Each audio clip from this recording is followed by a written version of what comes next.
Hey everyone, Rizwan Jagani here. I'm back with another discussion video, and today I'm doing a product review. I'm talking all things nerdy strings, literally a strings review. And today I'll be reviewing the most recently released string by Pirastro in Germany, the Perpetuals. These were previously done for violin, cello, and double bass, and in late 2020 they were put out for viola. My friends Paul Grant and David Eckert informed me of these strings' existence and had been waiting with bated breath for years for them to come out with the viola version. And needless to say, we all three very quickly tried to get a set of them, and we were able to get a set from Germany.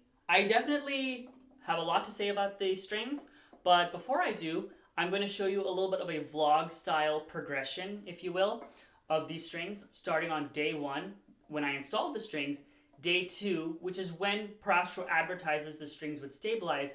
Here you go, enjoy. Hey everyone, this is string changing day. I have Kaplan Amo by Diodario strings on here. I changed them back in towards the end of October, second to I think the third week of October, right before my recital. So I've given my recital, a few live performances, as well as a lot of projects, recordings, and lots of audition preps. So it has to come time for me to change strings, and I will be changing to the Pirastro Perpetuals that were released in 2020, finally for viola.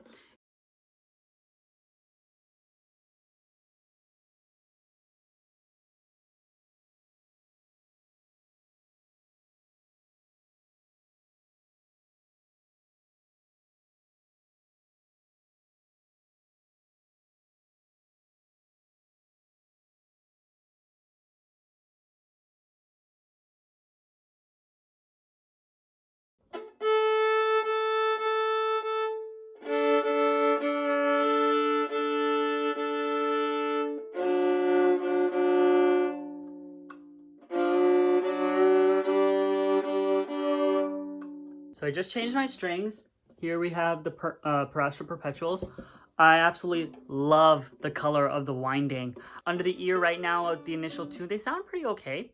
I like nice sort of smoothness to them, and since Simba is a tubbier viola, I'm eager to see if they'll bring out some punch as well, in addition to like the darker sort of grunge that he can bring to the sound. So I will check in with you guys at the end of today after I'm done practicing and after I'm done teaching, and then give you a little bit of a filler in of to what's happening. Hey guys, so a couple of hours I've had the Perpetuals on, and I've been practicing a mix of Daphnis and Chloe by Ravel and Hinter mit der Schwanendreher. And right now, I've only had them for a couple of hours, and they're stabilizing quite nicely. I'm not having to constantly retune, and it's been a while since I've actually used Pirastro strings, so I really like the feel under the left hand. Like there's the presence of the string just feels very nice, especially for a lot of that type of repertoire with the double stops. Like you really want to feel the string under your fingers, and it responds beautifully. The way Simba plays, it's kind of very smooth, and I tend to do a lot of attacks, so it kind of like takes the attack and just turns it into energy and sound. And I definitely like that as opposed to kind of like the that sometimes you can get out of a string. So far, so good. I will update you guys day two tomorrow. Hey guys, so it's day two. The strings seem to be settling quite nicely. There's a really good smoothness to the tone that also has a good amount of power to it that I really like. And I think what's interesting that they said that they would stabilize within 1 to 2 days, and I didn't really have to do too much finagling with the tuning when I opened up my case today. I'm actually really happy about that because that's a nice headache. That's a headache I don't have to deal with. But let me just give you a little sound sample with a quick scale so you can hear how they sound.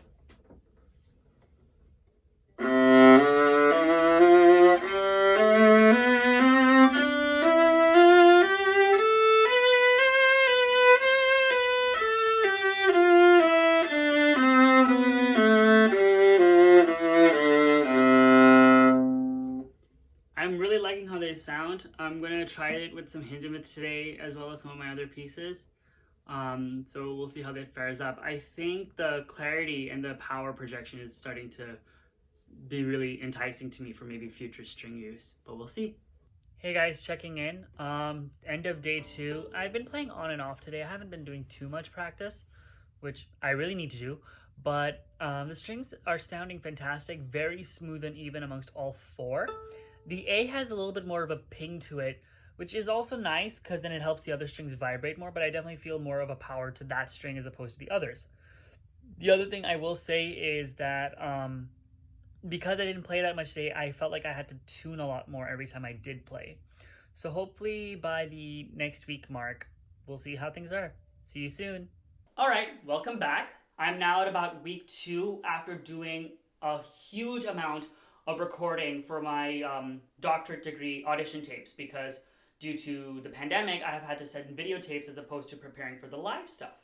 So I was doing a lot of recording with these strings so I could really feel what these strings were doing for me. And so with that, I'm going to discuss what I liked about the strings and then areas of I think could be possible improvement or just things that I feel I may want more of when I'm looking for the perfect string on the viola. The first thing is, and this one's a little dorky, but I'm aesthetic when it comes to certain things, and that is the string's color of the winding. I love the burgundy and the white. It's very striking. It's very different from any other set that I've used, and I definitely like the look of it. Now, on to the strings themselves. This is one of the first sets of strings that I liked all 4 of them.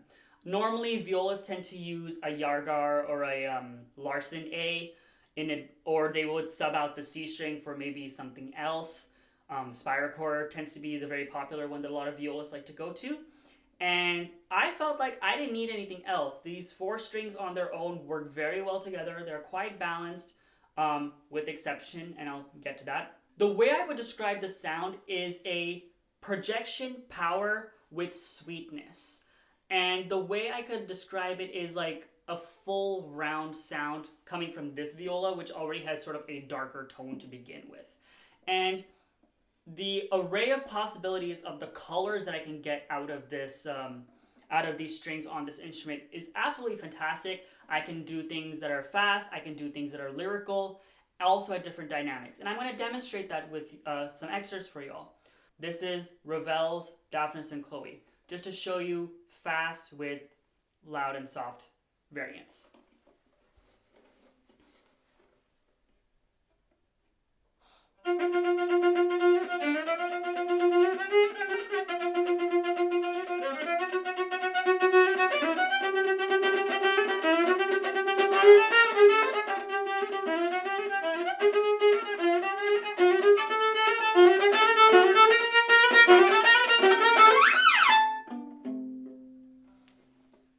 So for me, it's very easy to get louder and softer with these strings.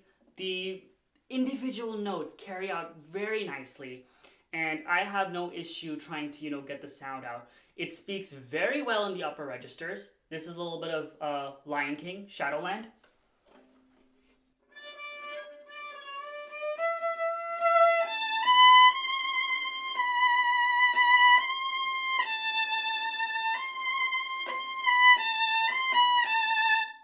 And in the lower registers as well.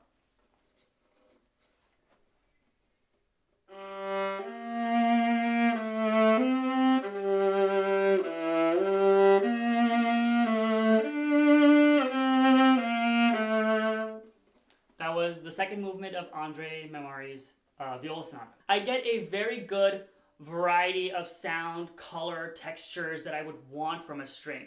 And quite frankly, for me, it's almost the perfect string. Why I say almost is what I'm about to explain now. I definitely feel that the sound that I get out of the strings is very nice. It's everything I want in a string. However, the work I have to put into it at times gets a little bit daunting. And I notice this especially when I'm playing things like Hindemith that have a lot of chords and double stops. The energy I have to put into the string seems like a lot, and the sound is delayed in that sense. I'm just having to work very hard. And I notice this especially when I'm playing lower register double stops. Like,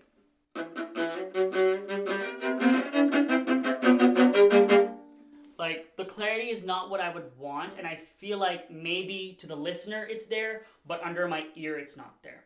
The other thing I want to mention is specifically to the C string. Now, if you read the description for the C string in the packaging of the Pirastro Perpetual strings, This is a rope core C string, which I believe is drawn from the inspiration of the rope core variant of the Ava Gold string that Pirastro makes. And I myself love the Ava Gold on my other viola, Aguila. I know professional colleagues who also like the Ava Gold rope core as well.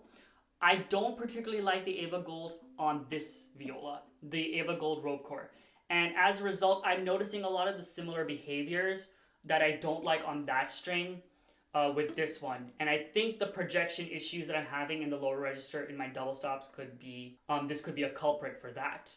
So the question is, would Pirastro make a non-rope core version of this string and sell that as an option in place of this one? I also tend to have stability issues with tuning with the rope core, which is why I have an added fine tuner. I had to do the exact same thing on my other viola when I used the rope core string. And even when I had the rope core string on this viola, I had to use a fine tuner a few times, especially when I was doing recordings on the C string.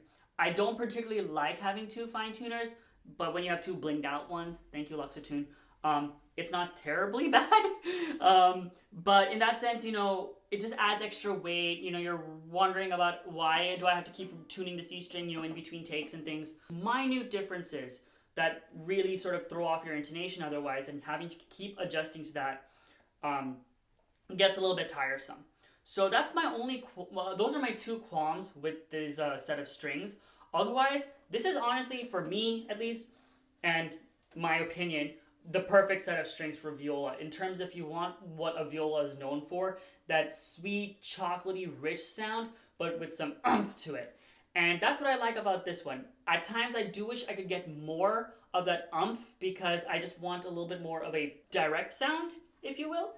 But this does pretty well, and maybe, down the road, I've only been using these for 2 weeks. Maybe that projection power will come out as these continue to settle in, or maybe as this instrument ages, because this is also a 2019 instrument.